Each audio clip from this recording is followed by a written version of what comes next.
Assalamualaikum warahmatullahi wabarakatuh. Perkenalkan, nama saya Retno Widya Pratiwi dari reguler 2020B dengan NIM 2020-02-127. Tujuan saya membuat video ini untuk memenuhi tugas panel dari Ibu Dr. Andi Tendrisose sebagai pengampu mata kuliah manajemen kinerja dan kompensasi. Nah, pada video kali ini saya akan menjelaskan 10 submateri tentang manajemen kinerja dan kompensasi. Materi pertama, manajemen kinerja. Apa itu manajemen kinerja? Manajemen dapat diartikan sebagai pengendalian, penanganan, dan pengelolaan, sedangkan kinerja diartikan sebagai seperangkat hasil yang dicapai dan merujuk pada tindakan dan pencapaian serta pelaksanaan suatu pekerjaan yang diminta. Jadi dapat disimpulkan bahwa manajemen kinerja adalah gaya manajemen dalam mengelola sumber daya yang berorientasi pada kinerja yang melakukan proses komunikasi secara terbuka dan berkelanjutan dengan menciptakan visi bersama dan pendekatan strategis serta terpadu sebagai kekuatan pendorong untuk mencapai tujuan organisasi. Materi kedua, perencanaan kinerja. Apa itu perencanaan kinerja dan seperti apa perencanaan yang strategis? Perencanaan kinerja adalah pendekatan yang sistematis dan terstruktur untuk berhasil mencapai tujuan yang diinginkan oleh seorang individu atau tim sepanjang tahun penilaian.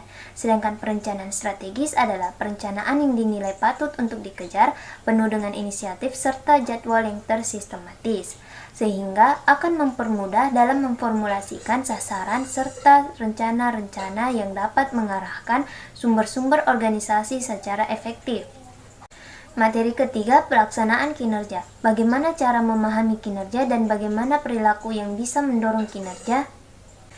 Jadi, ada beberapa faktor yang harus dilakukan untuk memahami kinerja perusahaan, yakni pernyataan tentang maksud dan nilai-nilai, manajemen strategis, manajemen sumber daya manusia, pengembangan organisasi, konteks organisasi, desain kerja, fungsionalisasi budaya, serta kerjasama.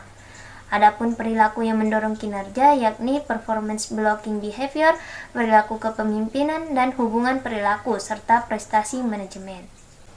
Materi keempat, mengelola produktivitas. Apa itu produktivitas? Apa saja hambatan dalam mencapai produktivitas? Serta teknik memperbaiki produktivitas. Produktivitas diartikan sebagai kegiatan untuk menghasilkan sesuatu, baik itu produk ataupun jasa dan layanan. Adapun hambatan dalam mencapai produktivitas yakni studi kerja, pengembangan organisasi, curah gagasan, forecast pilot analisis, nominal group teknik. Nah, untuk mengatasinya dapat dilakukan dengan cara memberikan lingkungan kerja yang baik, memberikan pelatihan yang cukup, jangan berhemat pada mesin dan peralatan kerja, meyakinkan dan memotivasi agar dapat melakukan pekerjaan dengan baik, tentukan target dan tujuan secara berskala, dan memberikan penghargaan secara finansial. Materi kelima, mengelola kualitas. Apa itu kualitas dan kualitas seperti apa yang dimaksud? Jadi, kualitas dapat diartikan sebagai keseluruhan dari ciri dan karakteristik produk atau jasa yang mendukung kemampuan untuk memenuhi kebutuhan.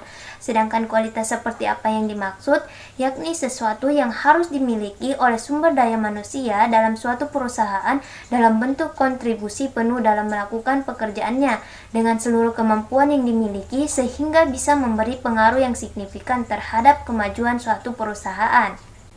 Materi keenam, umpan balik. Apa yang dimaksud dengan umpan balik? Jadi, yang dimaksud dengan umpan balik dalam konteks manajemen kinerja yakni terjadi pertukaran yang terjadi antara pihak karyawan dan juga perusahaan, baik itu informasi maupun interaksi yang berhubungan dengan pekerjaan. Contoh, perusahaan menetapkan SOP kepada karyawan sebagai acuan dalam menjalankan tugasnya. Nah, adapun tanggapan yang diberikan oleh karyawan adalah kinerja yang maksimal dalam melaksanakan tugasnya. Bagi perusahaan, sebaiknya diberikan reward kepada karyawan yang berprestasi. Materi ketujuh, pengukuran kinerja. Bagaimana cara untuk mengukur sebuah kinerja dan sistem apa yang digunakan?